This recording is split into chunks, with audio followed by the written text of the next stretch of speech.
அனைவருக்கும் வணக்கம். இன்னைக்கு நம்ம இந்த வீடியோவில் எதை பற்றி பார்க்க போகிறோம் அப்படின்னு பார்த்தீங்கன்னா, டிஆர்பி மற்றும் பள்ளி கல்வித்துறையில் வந்திருக்க அந்த சில பல முக்கியமான செய்திகள் என்னென்ன, ஸோ இதை பற்றின ஒரு முழுமையான தகவலை தான் வீடியோவின் வாயிலாக நம்ம பார்க்க போகிறோம். மக்கள் எல்லாருமே எதிர்பார்த்த மாதிரி இந்த டெட் தேர்ச்சியுடைய மதிப்பெண்களுடைய முறைகள், ஸோ எத்தனை பேர் பார்த்திங்கன்னா இதுவரை டெட் தேர்ச்சி ஆகியிருக்காங்க, எவ்வளோ ஆண்டு வாரியாக ஒவ்வொரு ஆண்டு வாரியாகவும் அந்த டெட் தேர்ச்சி பெற்றவர்களுடைய மதிப்பெண்கள் மாற்றப்பட்டு வருகிறது. இது நீங்களே செக் பண்ணியிருப்பீங்க. ஸோ இந்த டீச்சர்ஸ் உண்டான எலிஜிபிலிட்டி டெஸ்ட்டோடைய தற்சமயம் புதிய அப்டேட்டான லிஸ்ட் அவுட் பார்த்திங்கன்னா வெளியிட்டிருக்காங்க.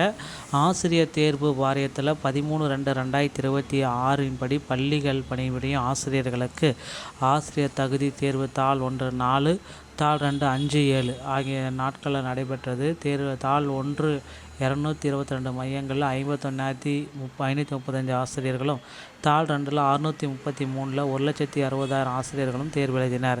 தேர்வில் தாள் 1 மற்றும் தாள் 2 சார்ந்த வினாக்கள் சற்று கடினமாக கேட்கப்பட்டுள்ளதாக தேர்வில் பங்கேற்ற ஆசிரியர்கள் தெரிவித்ததாக தினசரி பத்திரிகைகள் வெளியாகியிருக்கிறது. இந்த தேர்வு வினாத்தாள் சார்ந்த விவரங்கள் பின்வருமாறு தெரிவிக்கப்படுகிறது. பணிபுரியும் ஆசிரியர்களுக்கான தகுதி தேர்வு சார்ந்த 2013-2/2026 நாளிட்ட அறிவிக்கை, பக்கம் எண் 3 இன்ஸ்ட்ரக்சரல் கண்டென்ட். இந்த கீழ் வழங்கப்பட்ட பாடத்திட்டங்கள் அனைத்தும் NCTT வழிகாட்டுதலின்படி உள்ளடக்கிய அனைத்து நிலை. ஸோ எண் 181 பள்ளிக்கல்வி துறையில் 110க்கு மேலே C2 துறை 15/4/2021 இது நடக்கும். ஸோ இதன்படியும் மாநில கல்வியியல் துறையில் ஆராய்ச்சி மற்றும் பயிற்சி துறையில்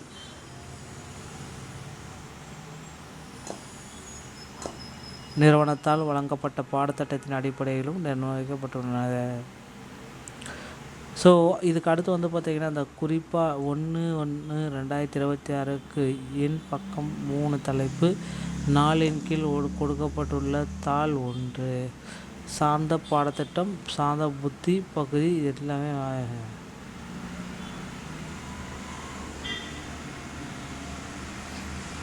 ஸோ அடுத்து பார்த்திங்கன்னா தமிழக பள்ளி கல்வித்துறையில் மிக மிக முக்கியமானது SMCயோடைய பள்ளி மேலாண்மை குழு கூட்டம்.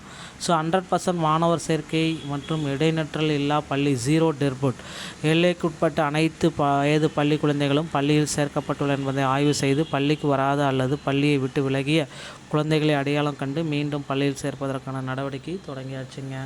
ஸோ எல்லாருமே எதிர்பார்த்த மாதிரி college TRP. So college TRP வழக்கு மற்றும் 2026 பட்ஜெட் எதிர்பார்ப்புகள்.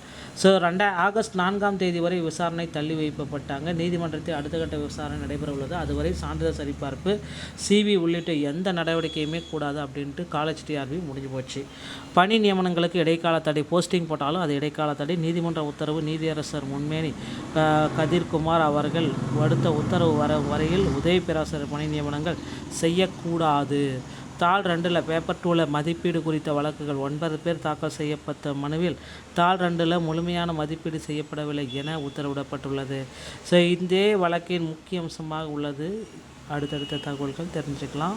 ஸோ அடுத்து பார்த்திங்க அப்படின்னா 2026 பள்ளி கல்வித்துறைக்கு ஒரு பெரிய பட்ஜெட் ஒதுக்கீடு செஞ்சுருக்காங்க.